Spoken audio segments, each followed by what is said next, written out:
Hey guys, thanks for tuning into this episode, part 4, Coastal Build Series. We're going to talk a little bit about framing and where we're at with this project. I'm going to give you a quick tour of the house here, this custom home we're building literally about 60 feet from the edge of the Atlantic Ocean, hence why it's being built on a series of concrete piers. You can see those over my shoulder. We're in a FEMA flood zone and we have to be at a certain elevation for our first floor. If you have not seen part 3 of this series, go check that out here on my channel. I think it's on the second page of my channel. The title I think is part 3 Concrete Piers. And the episode, when we left off on that episode, I should say, we were talking about how we're anchoring the first floor system to those concrete piers. We had a majority of the first floor joist system installed. We started to lay down our Versatex subfloor, and you can see how the first floor system is literally anchored and bolted to those concrete piers. So check that out if you haven't seen it. Meanwhile, since that episode, we've obviously made tremendous progress on the project here. We're virtually weather tight. We've got a couple windows on back order. We're waiting to get those in. Our roof is on. We're roughing in inside with HVAC and plumbing. Electrical starts in about a week. And right now the crew's working on framing up the decks on the exterior. We've got a large wraparound deck here, you can see that. We've got a couple balcony decks. That steel moment frame column there behind me has a balcony up on that second level to pick up that slider right there. So still a bit of work to do on the exterior. All of our Versatex trim on the windows that are installed, all of our roof trim and soffits, all trimmed out with beautiful Versatex products. So let me bring you inside. Let me get you caught up to speed on where we took this from that last episode, part 3, with the framing, show you the layout, some cool details going on inside, and some products we're using. Let's go on and head inside. All right, before we head upstairs, I'm just going to recap where we left off on episode 3, as I was just talking about with anchoring this first floor system, these concrete piers. There's 2 connections, LVL beam to concrete pier and steel beam to concrete pier. The LVL beam is connected by a 1-inch rebar dowel that's embedded deep into that concrete pier. It was left or stubbed up above the concrete pier after we placed concrete in the pier. And then when we were dropping these beams in place, the beam, these are double and triple LVL beams. So usually on the triple, the middle beam was drilled out right in the center, slid over that anchor rod, and then with a square washer and a nut cranked down, and that holds the beam to the pier. On the steel beam connection, these are 18 by 18 inch concrete piers. And so we had a 1/2 inch thick steel plate, 18 by 18, with rebar welded to the bottom of that, so there was sort of like tentacles, if you will, going down into the concrete pier. And that was wet set when we placed the concrete, leveled, and then the steel beam, when it was placed on top of that, could be welded to it. So that's that connection. So those are your 2 connections holding this first floor system, and frankly the house down to this foundation. The foundation in this case, again, is these concrete piers. Above me, heavy duty I-joist, 16-inch I-joists. So a nice beefy floor system combined with the Versatex subfloor up above. No squeaks, no problems, no issues. Let's head upstairs. I'll give you guys a quick tour. Well, when building ocean front, it's obviously important to have views, and man, oh man, does this house have views from every room in the house. I'm standing now in the kitchen. Behind me, 2 nano-wall units. These are slide and stacking window units. They'll both slide and stack to this corner to capture the views here of the ocean and the cove. We'll be building a screened porch out here with phantom motorized screens. So when those screens are down at night or in the evening, and this unit is slid and stacked over to the corner, connecting the indoors to the outdoors. We've done this before in a project, and our client said it's one of their favorite and most used spaces. So I'm sure these clients are going to be spending a lot of time here in this kitchen and that screen porch. Let me get out of the way of the camera. Let me flip it around and I'll give you a tour of this first floor, and then we'll head up to the second floor. So as I stand back and look towards the kitchen where I was just standing, you can see the views through those 2 nano-wall units of the ocean, just going to be spectacular. Large kitchen. There'll be a pantry back in here. This is going to be a custom bar You'll have perimeter cabinets coming across here, large kitchen island out here, again, connecting the indoor space to the outdoor space. The NanoWall unit will have a flush track, meaning the countertop is going to extend out into the porch, so that track or the sill of the NanoWall unit will be flush with the countertop. And as I pan right, we'll have a dining room over here, 4-panel, 14-foot wide slider with just stunning views of the town beach. And then this will be more of a living room area with a den or library on the other side. 2 doorways going in the middle, double-sided fireplace to the living room and the den. A lot of wood paneling, some beautiful finishes. The interior designer on the job has some amazing stuff going on here in the project. Can't wait to show you guys that. But you'll see open space, right? Large open floor plan here. And what we did to achieve that, or what the architect and engineer did, was they used a fair amount of steel, and you can see that here. The steel beams, steel columns, another steel beam up here, and another one coming across over here. Just those 3 beams alone allowed this entire space to open up to create this open floor plan. Now, as we head to the south, just the in-law wing over here, we do have a 3-stop elevator, take you from the ground level up to the 2nd floor, which is mostly bedrooms. And as you get to the south wing here, this is the in-law suite. We'll have a kitchen here, living area, a bedroom back there, full bathroom, and both the bedroom and the in-law living area have access to the wraparound deck with these great ocean views. And you can see our framer just started constructing some of the deck beams today. So you'll be able to walk out this slider from either the living area here or the bedroom wing onto a wraparound deck that's going to come around and turn around the corner here and come out behind the kitchen and where that screen porch is going. So I'll show you that from above. It's a much better view.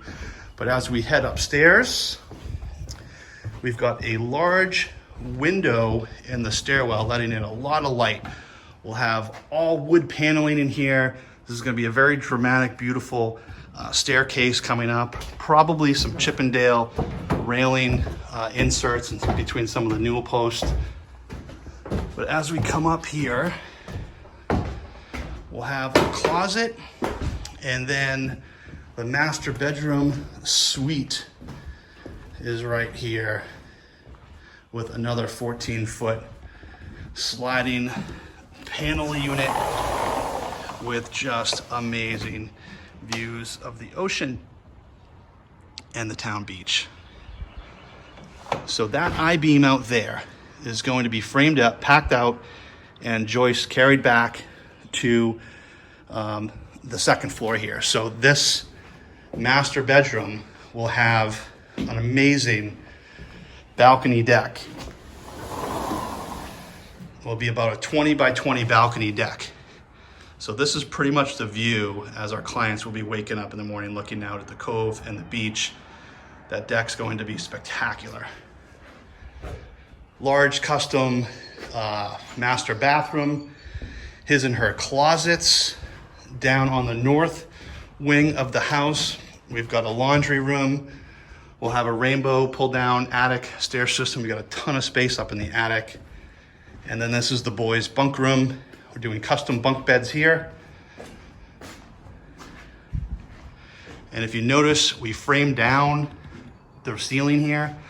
So you can see there's kind of an under frame, if you will. You've got your gable framing up there, and we just wanted to make the scale and the size feel right. So we framed that down a little bit and changed some of this to just make it feel a little more authentic, if you will, in here. So, and as we walk down to the south wing here, we have 2 guest bedrooms and a bathroom.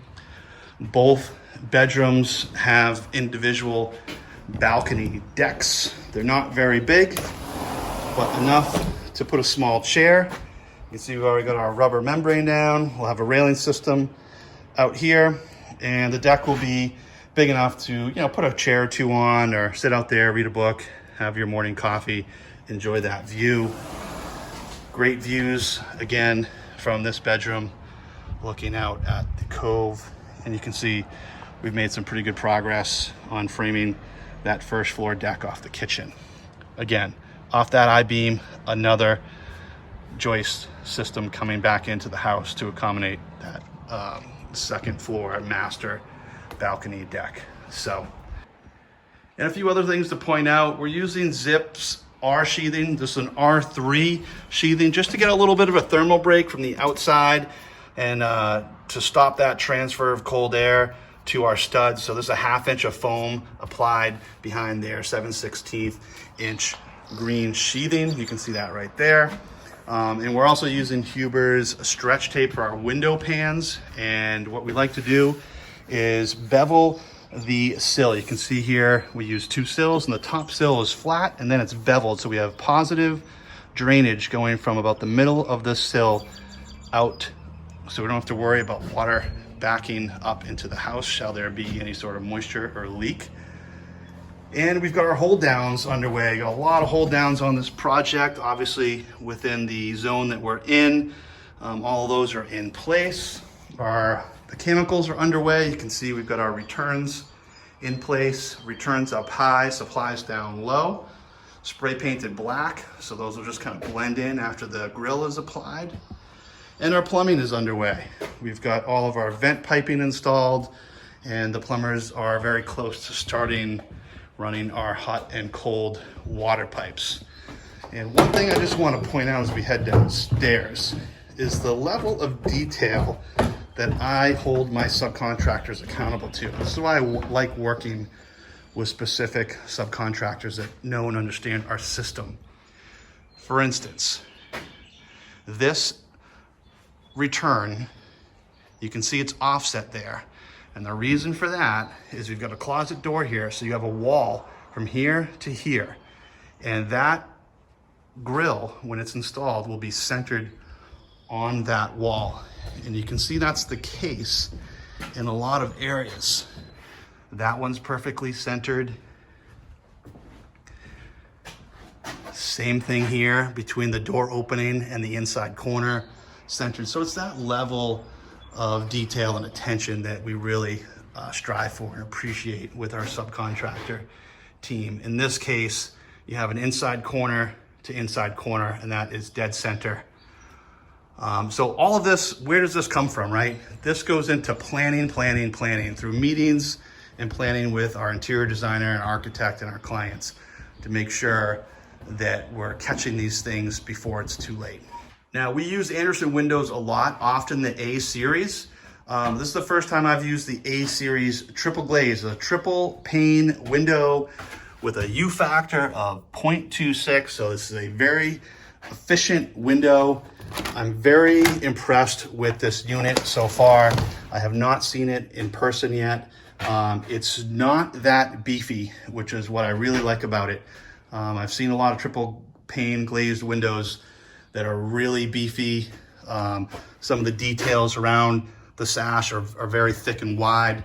You don't have that with this Andersen unit, and I really like that. So we're gonna probably be using this often on our projects, but they just operate beautifully, and I think this is gonna make a big difference here for the client and how efficient their home is. Between the triple glazed windows, even those nano wall units are triple glazed. We'll be doing, for our insulation package, 2 inches of closed cell foam on the roof deck filled with open cell just on the roof deck.